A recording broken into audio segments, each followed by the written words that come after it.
ഇടതു ഘടകകക്ഷികളിലേക്ക് നോക്കൂ. CPIക്ക് എന്തൊരു ദുരവസ്ഥയാണ്. മത്സരിച്ച 4ഇടത്തും നല്ല സ്ഥാനാർത്ഥികളെന്ന് ഇടതിലുള്ള മറ്റുള്ളവർ തന്നെ വിലയിരുത്തിയിട്ടും അവർ പരാജയപ്പെടുന്നു. സാധ്യത കൽപ്പിച്ച ഇടങ്ങളുണ്ട്. കേരളത്തിൽ ഒറ്റ സീറ്റില്ല. രാജ്യസഭാ സീറ്റ് കിട്ടിയേ തീരൂ എന്ന കടുംപിടുത്തത്തിലേക്ക് അവർ പോകുമെന്ന കാര്യത്തിൽ തർക്കമില്ല. അപ്പോൾ ജോസ് കെ മാണി എന്തു ചെയ്യുമെന്ന ചോദ്യം പ്രസക്തമാകുന്നു. റോഷി അഗസ്റ്റിനാകട്ടെ അവിടെ റോഷി അഗസ്റ്റിൻ്റെ മണ്ഡലത്തിൽ വലിയ ലീഡ് നേടുന്നു ഡീൻ കുര്യാക്കോസ്. അങ്ങനെ അപ്പാടെ ഘടകകക്ഷികൾക്കിടയിൽ ഒരടി തുടങ്ങുന്നതിൻ്റെ സൂചന അങ്ങനെ സജീവമായി നിൽപ്പുണ്ട് താനും. അപ്പാടെ പ്രതിരോധത്തിലേക്കോ അല്ലെങ്കിൽ അങ്ങനെയും പ്രതിരോധത്തിലേക്കോ CPM? അല്ല, തീർച്ചയായിട്ടും ആ ചോദ്യം വളരെ പ്രസക്തമായിട്ടുള്ള ചോദ്യമാണ്. ഈ കേരളത്തിൽ പരമ്പരാഗതമായിട്ട് തുടർന്നുകൊണ്ടിരിക്കുന്ന ഇടതുപക്ഷം വലതുപക്ഷം എന്ന് പറയുന്ന പക്ഷങ്ങൾ ഇവിടെ നശിക്കാൻ പോവുകയാണ്. ഇത് തകരുമെന്നുള്ള കാര്യത്തിൽ ഏതൊരു സംശയവുമില്ല. ഇവിടെ CPIയെക്കുറിച്ച് പറയുകയാണെങ്കിൽ CPMന് BJPയേക്കാൾ ശത്രുതയും BJPയേക്കാൾ നശിപ്പിക്കാൻ കൂടുതൽ താല്പര്യവും അവർ കാണിക്കുന്നത് CPIയെയാണ്. അത് കുടിപ്പകയാണ്. 1964 ചൈനീസ് പക്ഷപാതികളായിട്ടുള്ള CPMകാരും റഷ്യൻ പക്ഷപാതികളായിട്ടുള്ള CPIക്കാരും എന്ന നിലയിൽ ഇങ്ങനെ ചൈനീസ് ഏമാന്മാരുടെ ദാസ്യവൃത്തി ചെയ്യാൻ വേണ്ടി ജന്മം കൊണ്ടൊരു പാർട്ടിയാണ് CPM എന്ന് പറയുന്ന പാർട്ടി. അപ്പോൾ ആ CPM എന്ന് പറയുന്ന പാർട്ടി ഉണ്ടാക്കിയ കാലഘട്ടം മുതൽ തന്നെ CPI അവരുടെ ഒരു മുഖ്യ ശത്രുവാണ്. ആ CPIയുമായിട്ട് മൽപ്പിടുത്തം നടത്തി CPIയുമായിട്ട് പോരാട്ടം നടത്തിയാണ് CPM ആ CPIയേക്കാൾ ഇമ്പിടി വലിയ പാർട്ടിയായിട്ട് മാറിയത്. ആ CPMന് എങ്ങനെയും CPIയെ നശിപ്പിക്കുക എന്നുള്ളത് അവരുടെ ഒരു പ്രതിജ്ഞയാണ്. അങ്ങനെ നശിപ്പിച്ച് അതിനൊരു പ്രാദേശിക പാർട്ടിയാക്കി. ഇപ്പോൾ അരിവാൾ ചുറ്റിക നെൽക്കതിര് എന്ന് പറയുന്നത് ആർക്കും കൊണ്ടുപോകാൻ പറ്റുന്ന ഒരു ചിഹ്നമായിട്ട് മാറി. അരിവാൾ ചുറ്റിക നക്ഷത്രവും അടുത്ത ദിവസങ്ങളിൽ അങ്ങനെ മാറുമെന്നുള്ള കാര്യത്തിലാണ് ഈ രാജ്യത്തെ സ്നേഹിക്കുന്നവർക്കൊരാശ്വാസം. അപ്പോൾ അരിവാൾ ചുറ്റിക നെൽക്കതിരിനെ CPIയെ ഒരു പ്രാദേശിക പാർട്ടിയാക്കി മാറ്റിയതിൽ ഏറ്റവും വലിയ സംഭാവന ചെയ്തത് ഈ CPMകാരാണ്. കാരണം നമുക്കറിയാമല്ലോ, ഇപ്പോൾ തിരുവനന്തപുരത്ത് തന്നെ CPIക്ക് ദശാബ്ദങ്ങളായിട്ട് മത്സരിക്കുന്നു.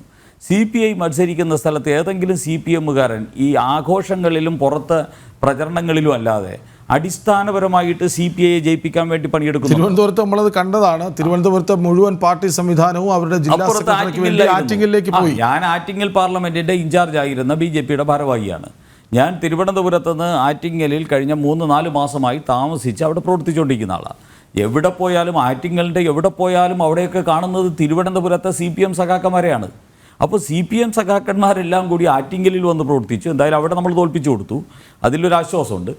പക്ഷേ തിരുവനന്തപുരത്ത് CPI പന്ന്യൻ രവീന്ദ്രനെ പോലെയുള്ള ഒരു മുതിർന്ന നേതാവ് ഈ നാട് മുഴുവൻ തന്നെ ആദരിക്കുന്ന ഒരു മാന്യനായ കമ്മ്യൂണിസ്റ്റുകാരൻ, അദ്ദേഹത്തെ പോലും തോൽപ്പിക്കുന്നതിൽ ഇത്രയും സന്തോഷം കണ്ടെത്തുന്ന ഒരു പാർട്ടി ആണ് CPM. സ്വന്തം മുന്നണിയിൽ നിൽക്കുന്ന സമയത്ത് കഴിഞ്ഞ പ്രാവശ്യം ഇത് തന്നെയാണ് ചെയ്തത്, അതിനു മുമ്പും ഇത് തന്നെയാണ് ചെയ്തത്. കഴിഞ്ഞ 2 ദശാബ്ദക്കാലമായിട്ട് CPIക്ക് തിരുവനന്തപുരത്തുനിന്ന് ഒരു MP ഉണ്ടാകരുത് എന്ന് ദൃഢവ്രതം എടുത്തിരിക്കുന്ന പാർട്ടി CPM ആണ്. അത് തന്നെയാണ് ഇപ്പോൾ തൃശ്ശൂരും ചെയ്തിരിക്കുന്നത്. ഇന്ത്യയിൽ മുഴുവൻ CPIക്ക് പണി കൊടുക്കുന്നത് ഈ CPM ആണ്. അപ്പോൾ അതുകൊണ്ട് അത് അവരുടെ രീതിയാണ്. ഇവിടെ ശ്രീ അഡ്വക്കേറ്റ് ബൽറാം ഇവിടെ ചില കാര്യങ്ങൾ സൂചിപ്പിച്ചപ്പോൾ അദ്ദേഹം കാണാതെ പോയിട്ടുള്ള ചില കാര്യങ്ങളുണ്ട്. ഈ കമ്മ്യൂണിസ്റ്റ് പാർട്ടിക്ക് സംഭവിക്കുന്ന അപജയത്തെക്കുറിച്ച് നിങ്ങൾ കാണാൻ ആഗ്രഹിക്കുന്നില്ല, നിങ്ങളത് പറയാൻ ആഗ്രഹിക്കുന്നില്ല. അതിനെ സംബന്ധിച്ച് നിങ്ങൾക്ക് അഭിപ്രായം പറയാനുള്ള കരുത്ത് നഷ്ടപ്പെട്ടിരിക്കുന്നു. അതാണ് ഇന്ന് ഇടതുപക്ഷ ബുദ്ധിജീവികളെയും ഇടതുപക്ഷ ചിന്തകരെയും ഇടതുപക്ഷ സംവാദകരെയും ഇന്ന് ബാധിച്ചിരിക്കുന്ന വിഷയം. അതാണ് ഇന്ന് കമ്മ്യൂണിസ്റ്റ് പാർട്ടിക്ക് CPMൽ കമ്മ്യൂണിസം അവശേഷിക്കുന്നില്ല. ഇതൊരു കോർപ്പറേറ്റ് കമ്പനിയായിട്ട് മാറിയിരിക്കുന്നു. പിണറായി വിജയനും കുടുംബവും നേതൃത്വം നൽകുന്ന ഡയറക്ടർ ബോർഡ് മെമ്പർമാരായിട്ടുള്ള ഒരു കോർപ്പറേറ്റ് സംവിധാനമായിട്ട് CPM മാറുകയും അതിൻ്റെ ചെയർമാൻ ആൻഡ് മാനേജിങ് ഡയറക്ടറായിട്ട് പിണറായി വിജയൻ ഇരിക്കുകയും, പണ്ട് നമ്മുടെ MN വിജയൻ പറഞ്ഞതുപോലെ MD ആണ്, മാനേജിങ് ഡയറക്ടറാണ്, കോർപ്പറേറ്റ് സംവിധാനമാണ് എന്ന് കമ്മ്യൂണിസ്റ്റ് പാർട്ടിയുടെ ആചാര്യ സമാനനായിരുന്ന പ്രൊഫസർ MN വിജയൻ പറഞ്ഞിട്ടുണ്ട്. അപ്പോൾ അത്തരത്തിൽ കുറേ എംപ്ലോയിഡ് പേഴ്സൺസ്, കൂലിക്കാരായിട്ടുള്ള ആൾക്കാരെ കൊണ്ട് മുന്നോട്ട് പോകുന്ന ഒരു പാർട്ടിയായിട്ട് കമ്മ്യൂണിസ്റ്റ് മാർക്സിസ്റ്റ് പാർട്ടി മാറി.